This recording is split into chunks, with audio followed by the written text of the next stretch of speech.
Bonjour, je suis Annie Quilmon, je suis chercheuse qualifiée FNRS et je travaille au Centre d'ingénierie des protéines. Mon sujet de recherche, c'est la biodiversité des cyanobactéries et en plus, je suis membre de la délégation belge au comité de protection environnementale du traité antarctique. Depuis 1959, le continent antarctique est régi par les pays qui ont signé le traité antarctique. Donc en 1959, ils étaient 12, maintenant ils sont 28. Et le traité stipule que le continent est dédié à la paix et à la science. C'était en 1959. Peu après, une conscience environnementale a émergé. Et Michel Rocard, qui était Premier ministre en France, s'est rendu compte qu'on parlait d'exploiter les ressources minérales et que c'était en contradiction avec l'esprit du traité antarctique.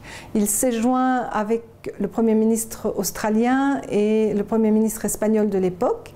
Et à trois, ils ont changé les choses. Ils ont réussi à faire passer un nouveau protocole qui est une annexe au traité antarctique qui protège l'environnement et interdit l'exploitation des ressources minérales.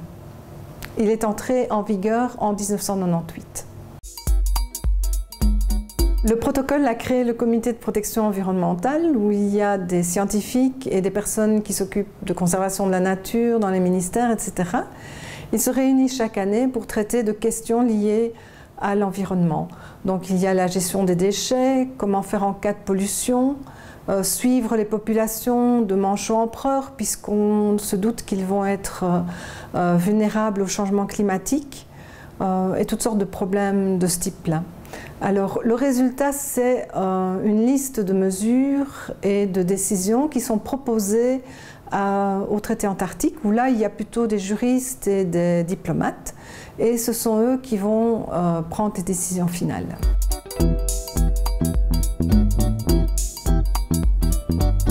La biodiversité antarctique est certainement sous pression, que ce soit la diversité animale, végétale ou microbienne. Or, les recherches ont montré qu'il s'agit souvent d'espèces endémiques qu'on ne trouve que là-bas, qui sont le fruit d'une longue évolution, qui se sont adaptées au climat, etc. Donc ce sont des organismes d'une grande valeur scientifique. Or, en ce moment, on constate que le flux de touristes est en augmentation. On parle de 40 000 touristes cette année. Et une étude récente a montré que chaque visiteur de l'Antarctique, et là je veux dire aussi bien les touristes que les chercheurs scientifiques, porte en moyenne dans ses vêtements, les sacs, etc., 9 propagules. Propagules, ça veut dire graines, spores, grains de pollen. Ce sont donc des organismes qui proviennent d'en dehors de l'Antarctique, mais leurs chances de s'installer sur le continent sont augmentées à cause du changement climatique. En effet, le réchauffement se fait déjà sentir, notamment sur la péninsule, là où beaucoup de visiteurs vont. Et ce sont des zones qui vont être plus facilement colonisées par de nouveaux organismes.